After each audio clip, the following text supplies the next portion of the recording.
USUKA tiripi amai mithang sai hemalong pini aruni phai krep horni USUKA Diphu Regional Committee atum pen kangdang amai ke padopon si USUKA asong ke claim kidam jieputhak chingki chethan pedopon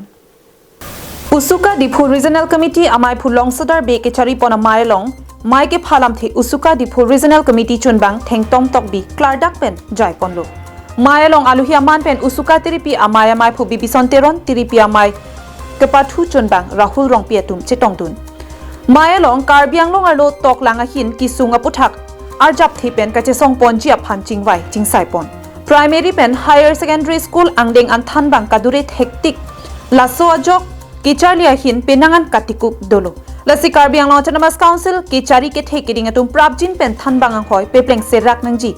sonsi tet qualified candidates atum aphan prabjin pen karbiang long autonomous council kichari ke thekiding atum thanbang ang hoi pek ponangpu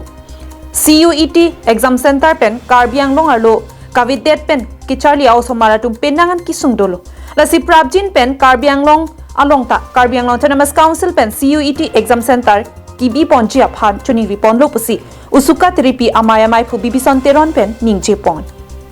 সমুখৰ উসুকা সংগঠনৰ সবল আৰু শক্তিশালী কৰা উদ্দেশ্যেৰে আৰু অটল অদম্য আৰু অজয় যাত্ৰা সেই লক্ষ্যৰে আজি আমি সন্মিলিত কাৰ্বি আংলং জিলা ছাত্ৰ পৰিষদ সমুখৰ উসুকা ডিফু আঞ্চলিক সমিতি এখন বৰ্ধিক সভা আয়োজন কৰিছে আৰু সভাত কাৰ্বি আংলঙৰ যিটো শক্তি সমস্যা অনাগত দিনবোৰত আমি আপোচহীনভাৱে নিৰবিচ্ছিন্নভাৱে আমি সংগ্ৰাম চলাই যোৱাৰ কাৰণে আজি এই সভাত সিদ্ধান্ত গ্ৰহণ কৰিছে আৰু সাম্প্ৰতিক সময়ত কাৰ্বি আংলঙত আৰু পশ্চিম কাৰ্বি আংলং যিটো প্ৰাথমিক আৰু উচ্চতৰ মাধ্যমিক বিদ্যালয়ৰ যিটো পৰ্যায়ৰ যিটো শিক্ষকৰ নাটনি অতিগ্ৰে পূৰণ কৰিব লাগে আৰু যিসকলক টেট উত্তীৰ্ণ যিবিলাক পৰীক্ষাৰ্থীসকলক অতিগ্ৰে তেখেতসকলক শিক্ষকৰ নিযুক্তি দিব লাগে আৰু কাৰ্বি আংলং অতিগ্ৰে CUET এই পৰীক্ষা কেন্দ্ৰ অতিগ্ৰে ব্যৱস্থা কৰিব লাগে আৰু সাম্প্ৰতিক সময়ত যিটো কৰ্মসংস্কৃতি গঢ় দিয়াৰ কাৰণে অতিগ্ৰে অৰ্থনৈতিক সংগ্ৰাম চলাই যোৱাৰ কাৰণে আজি এই সভাত আমি সিদ্ধান্ত গ্ৰহণ কৰিছোঁ news report Karbi Anglong live